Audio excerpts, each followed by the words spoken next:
एक लड़का बेहद परेशान होता है। अपने दिमाग में आने वाले विचारों से उसका किसी भी काम में मन नहीं लगता। वह परेशान होकर गौतम बुद्ध की शरण में जाता है और अपनी समस्या बताता है। वह कहता है कि मेरे मन में इतना अश्लील विचार क्यों आता है, अक्सर सेक्सुअल या काम वासना के विचार क्यों चलते रहते हैं, जिनके बारे में मैं सोच कर अपना समय और ऊर्जा दोनों बर्बाद कर देता हूँ, जिनकी वजह से मैं शांत नहीं रह पाता। मैं जैसे ही किसी महिला को देखता हूँ मैं उसके शरीर की तरफ खिंचता चला जाता हूँ, चाहे वो स्त्री कोई भी हो। मुझे इस बात से कोई फ़र्क नहीं पड़ता और मन ही मन मैं अपनी सारी मर्यादाओं को कुचल देता हूँ। और अब ये सब मेरी ज़िंदगी पर हावी हो चुका है।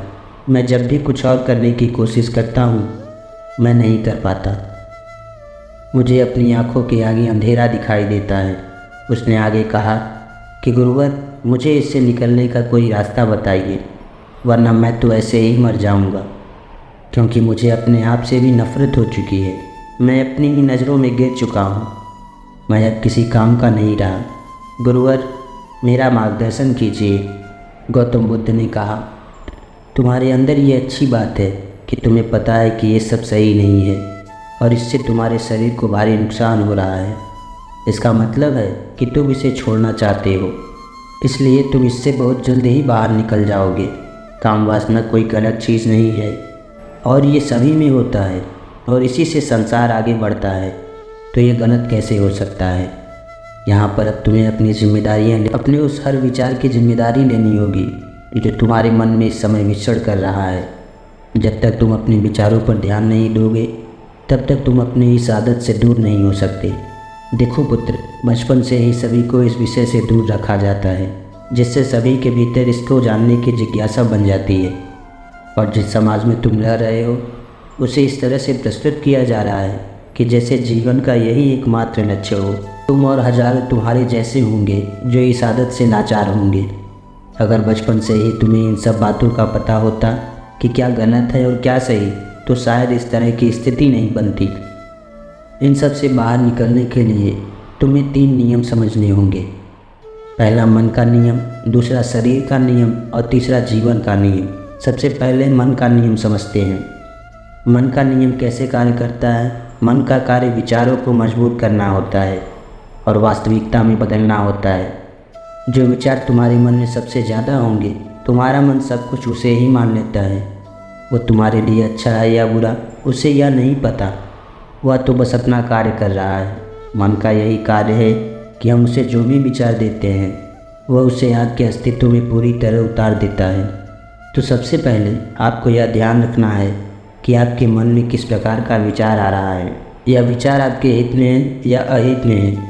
अगर आप ऐसा कुछ दिन करते हैं तो आपका मन धीरे धीरे करके गंदे विचार आने से रोक देता है। यदि आपके मन में कोई गंदा विचार आता है तो सबसे पहले अपने आप से पूछो कि क्या यह सही है। अगर आपने यह 7 दिन तक कर लिया तो 8वें दिन उस तरह के विचार कभी नहीं आएंगे। अब दूसरा नियम है शरीर का। पुत्र, अगर तुम अपने आँख से कुछ ऐसा देखते हो जो तुम्हें कामुक कर देता है तो ऐसा इसलिए है कि तुम उस विचार में आनंद लेना शुरू कर दिए हो। आँखों का काम बस इतना है कि वह चित्रों को दिमाग तक पहुँचाता है और दिमाग उस पर प्रतिक्रिया करता है। दिमाग ठीक उसी प्रकार प्रतिक्रिया करता है जैसा विचार रखकर आपने उस चित्र को देखा है। अब तुम यह सोच रहे होगे कि मैं तुम्हें कुछ देखने से रोकूंगा, लेकिन ऐसा नहीं है पुत्र। जब तुम कुछ ऐसा देखो तो केवल अपने विचारों की दिशा को बदल कर देखना। देखो पुत्र, जब तक तुम अपने शरीर का आदर मान नहीं करोगे तब तक तुम अपने विचारों की दिशा नहीं बदल सकते और तुम इस भंवर से कभी नहीं निकल पाओगे। तुम्हें यह समझना होगा कि जैसा तुम्हारा शरीर है वैसा दूसरों का भी शरीर है। यदि तुम्हारी इच्छा के बिना तुम्हारे शरीर को कोई स्पर्श करेगा तो तुम्हें कैसा लगेगा, वह चाहे कोई स्त्री हो या कोई पुरुष। जब तक तुम अपने शरीर का आदर सम्मान नहीं करोगे तब तक तुम दूसरों के शरीर के बारे में गलत विचार ही सोचोगे। आज से तुम अपने और दूसरों के शरीर का मान रखना सीखो। अब तीसरा नियम है जीवन का उद्देश्य। देखो पुत्र, तुम्हारा दिमाग एक समय में केवल एक ही विचार पर कार्य कर सकता है। इसका मतलब है कि जब तुम अपने दिमाग को किसी उद्देश्य पर लगाओगे तो तुम्हारा दिमाग उसी उद्देश्य पर काम करेगा और किसी पर नहीं। जब तक तुम्हारे जीवन का कोई उद्देश्य नहीं होगा तब तक तुम्हारे दिमाग में ऐसे ही गलत विचार आते रहेंगे और तुम इसे कितना ही रोकने का प्रयत्न करोगे तुम इन्हें कभी नहीं रोक पाओगे, क्योंकि अभी तुम्हारे पास कोई और विचार नहीं है। तो अपने मन में अपने जीवन को सफल बनाने के लिए उसमें अच्छे विचारों के बीज बोने शुरू कर दो। मुझे आशा है कि अब तुम सारी बातों को अच्छे से समझ गए होगे। लड़का बोला, हाँ गुरुवर, मेरे मन की सारी परेशानियाँ दूर हो गई हैं। मुझे अब सब कुछ साफ साफ दिखाई दे रहा है। आज मुझे ऐसा महसूस हुआ कि जैसे मेरा नया जन्म हुआ हो। वह लड़का गौतम बुद्ध को प्रणाम करके चला जाता है। दोस्तों, ये कहानी आपको कैसी लगी? अगर अच्छी लगी तो वीडियो को लाइक ज़रूर करें।